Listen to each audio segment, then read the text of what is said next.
Quietly, the 49ers just got more good news. Good news I'm excited to tell you about. Good news I think you're going to be excited to hear. Hit subscribe if you're looking for 49ers content. I'm always looking for good stuff for you guys. I always want to keep you guys hyped and inspired. When there's good news to share, we're going to talk about good news.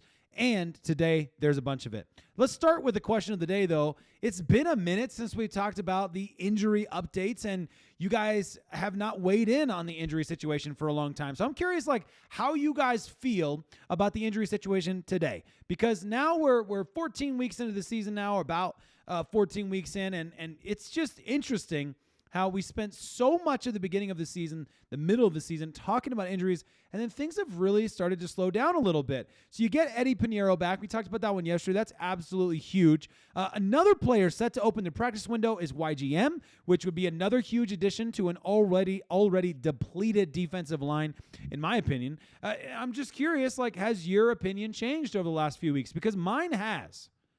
Now, the 49ers, of course, another injury update no one's really talking about. Well, some people are talking about it. That's not fair.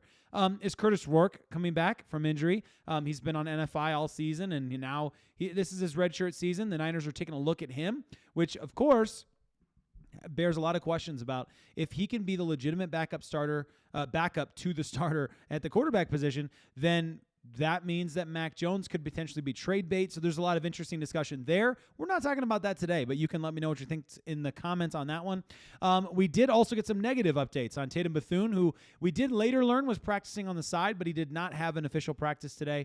So he was just working on the side, I should say. Sam Okuanu was out from practice today. Nick Martin's concussion protocol is not getting better. That's a bad sign. That means that it's probably going to take a couple more weeks, if I had to guess. Kyle Juszczyk was limited today in practice, which is a good sign because it is only Wednesday. So that's a good sign going forward about what we're hoping.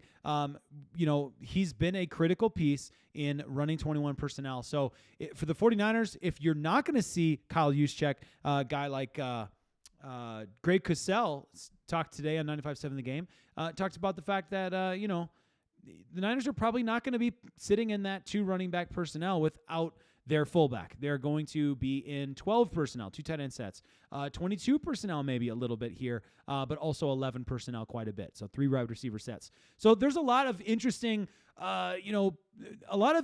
play around that, because if Kyle Juszczyk doesn't play and you're running 3 wide receiver sets, well, that changes what the Niners do. It changes the way that they they go about their offense, obviously, and it makes guys like Ricky Pearsall, we'll talk about later in the video, a more interesting prospect for this upcoming week after the bye week. So lots to talk about there. Of course, I already mentioned Yetur Gross-Matos opening the practice window.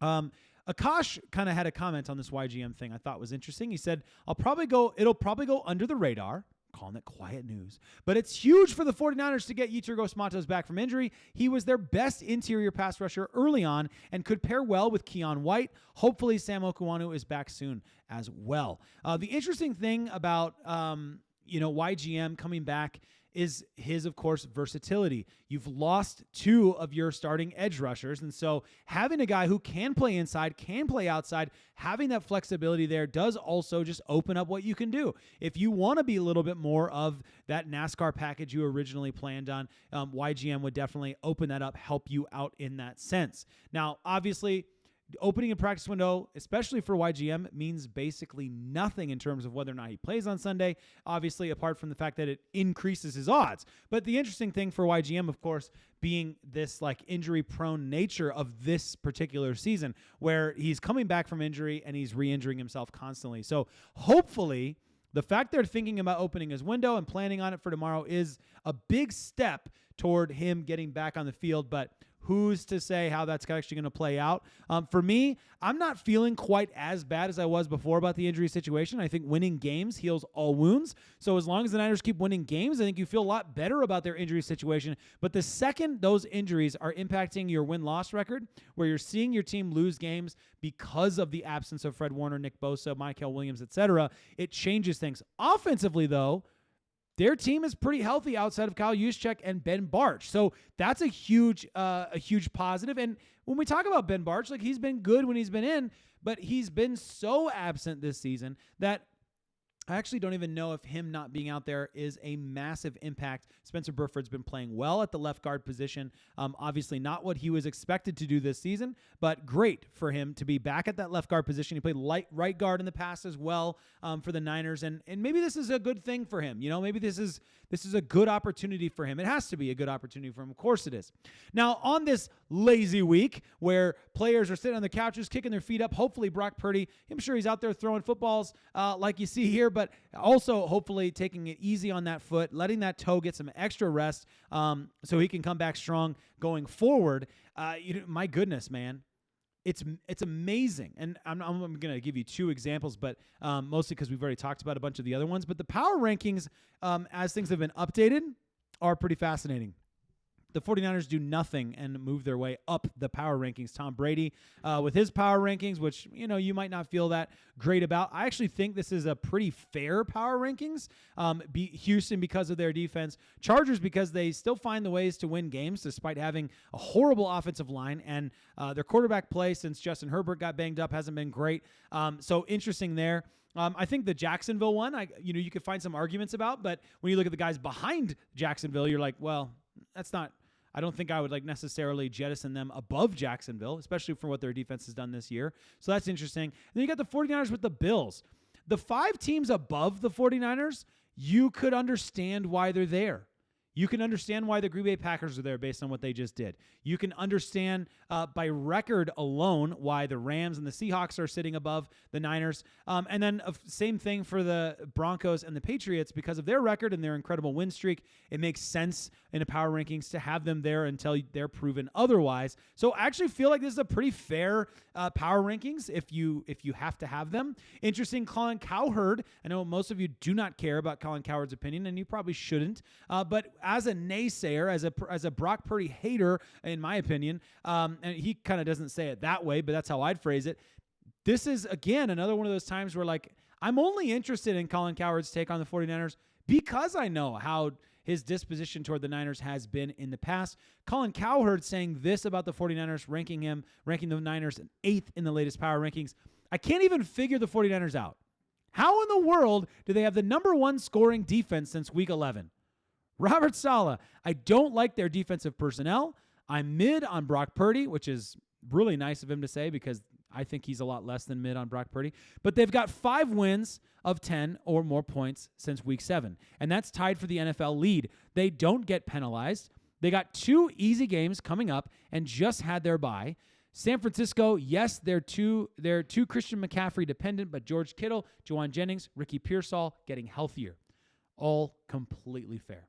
Everything that Colin Cowherd just said, I feel like is pretty fair. I suppose maybe you could throw up some disagreement about certain aspects of this, but would you look at the Philadelphia Eagles, who won the Super Bowl, and say they were too Saquon Barkley dependent?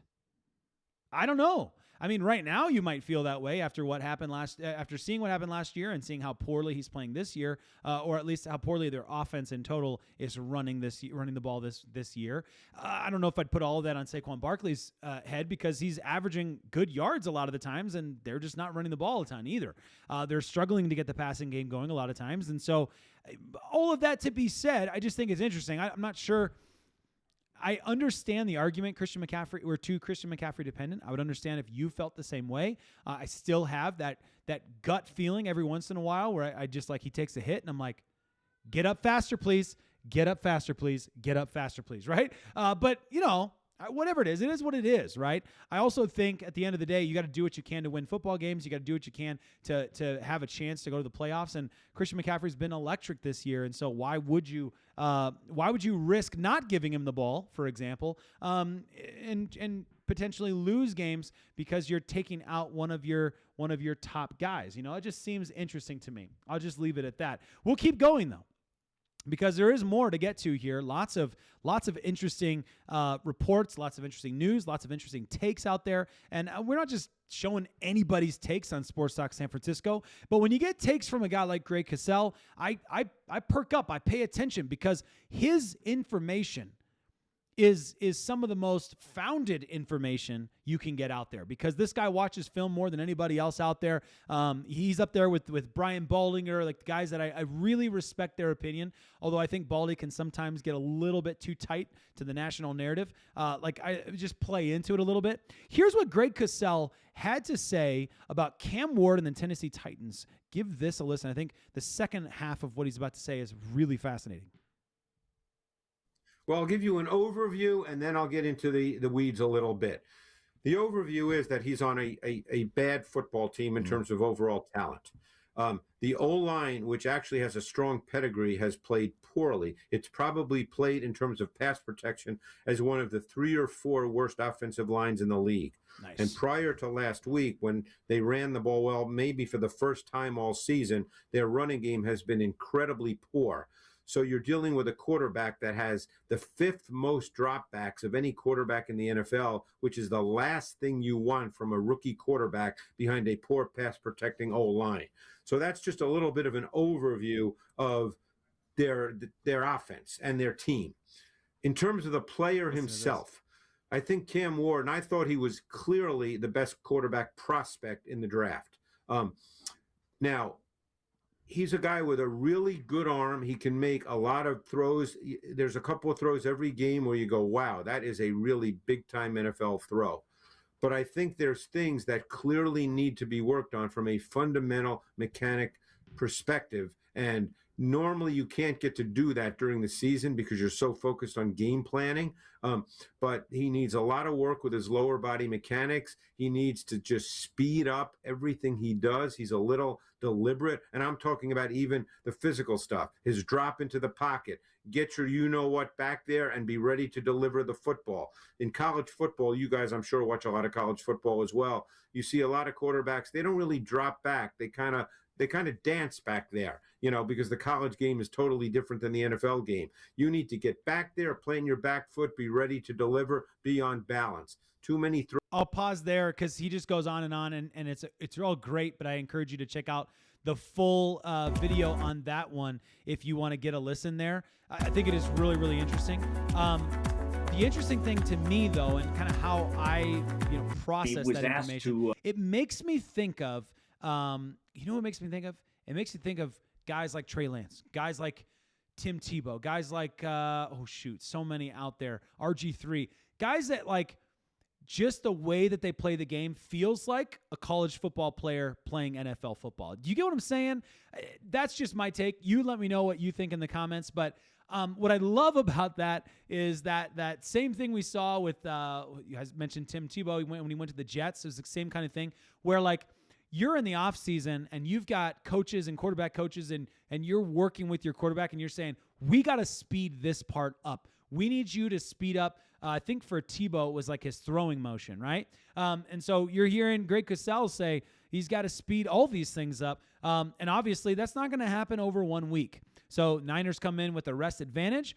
They'll be ready to eat it up. I'm sure they watched that game, and they're ready to get after the quarterback against a team that just has had a very lackluster and underperforming season, and we are not going to make big claims based on what they did against the Cleveland Browns. So there you have it. Let me know what your thoughts are on that for sure. Also, one other thing he talked about, I'm not going to play the full audio because we're already at 13 minutes here, but what's going on with Ricky Pearsall? Greg Cosell was also asked about that tonight. What's going on with Ricky Pearsall is what's going on with him because he's, because of the injury, is what's going on with him because the Niners just got used to playing without him.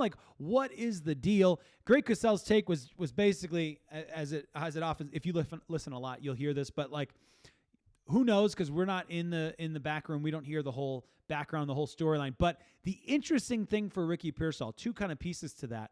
The first piece is the situation coming in, having had the bye week where Shanahan and all the coaches are going to be doing a lot of internal scouting and a lot of processing and planning. So you are probably not going to see major changes on offense, but you might notice some things shift. One of them being Ricky Pearsall. We saw Ricky Pearsall in the first half of the season, and I put this picture up there. That was one of his brilliant catches. He had many brilliant catches like that where I felt like coming out of college, I equated him, as you remember, to like a Jerry Jeudy type, but with a better mindset and a better personality for the game, less of a whiny wide receiver. But in terms of his route running, right? This guy that comes in and you just say, he's a great fit for Shanahan because he is a great route runner. He's an elite route runner, right? Slick Rick, right? Well, the thing that really impressed me this year with Ricky Pearsall is the catches he made through contact, incredible passes put into tough areas, and commitment and timing and all of that. Like, I just felt really impressed by the big play ability that we had not really seen out of him quite yet. Outside of his first ever touchdown against Tampa Bay, that's mostly yak, though. What we're seeing him make is big plays down the field, on the edges, outside the numbers, all that stuff, right? That's stuff that got me really excited. So when they're doing all that internal scouting and they're planning and they're scheming, and Ricky Pearsall's now had several weeks back from injury, and so you'd like to think he's getting more comfortable out there. His knees getting more comfortable, getting the adequate amount of rest, but also the adequate amount of work put in. That makes me feel really good about him. Add to that the second thing, which is the whole idea of what the Niners do if Juszczyk is not available. Now, it should be noted, Luke Farrell can come in and play in a fullback role. He can, right? Like, there are other guys who can come in that position. But interestingly, Greg Cosell does not believe the Niners will continue in their normal packages without Kyle Juszczyk. They will instead kind of defer to more 11 personnel, 12 personnel, maybe even 22 personnel at times if they want to. Well, they can't really do 22 personnel, can they? I don't know why I said that. That doesn't really make a whole lot of sense without a fullback. Whatever the case, you get what I'm saying. They have the ability to do 2 tight end sets, to do 3 wide receiver sets, and to kind of shift things up, which does mean guys like Ricky Pearsall are going to have more opportunity in the passing game. I imagine they'll be out there, running more routes. There'll be more targets on the field. So I think that's an interesting situation and a lot for the Titans to have to handle because if the Niners do anything, they bring in wide receivers who Kyle Shanahan puts through the ringer and puts them in the doghouse if they're not ready, like Brandon Aiyuk, and you have to wait until you're ready. And when the wide receiver is ready, when you finally are ready, and we'll see if Jordan Watkins can find his way in. We don't have Jacob Cowing back yet, but we'll see about some of these other depth guys. But you still got Kendrick Bourne on there, who Robbie Chosen the other day said is one of his top 5 receivers in the NFL right now. Kendrick Bourne. That's pretty wild when you think about it, right? Now, obviously, Robbie Chosen has his own perspective, his own bias, I suppose. All of us have our own bias. But I think that's very interesting. And I'm looking at Ricky Pearsall, and I'm thinking, boy, this would be a really good time for Ricky Pearsall to start hitting a new stride this season. Let me know what you guys think in the comments. As always, appreciate you guys. I hope you guys have a fantastic rest of your Wednesday night.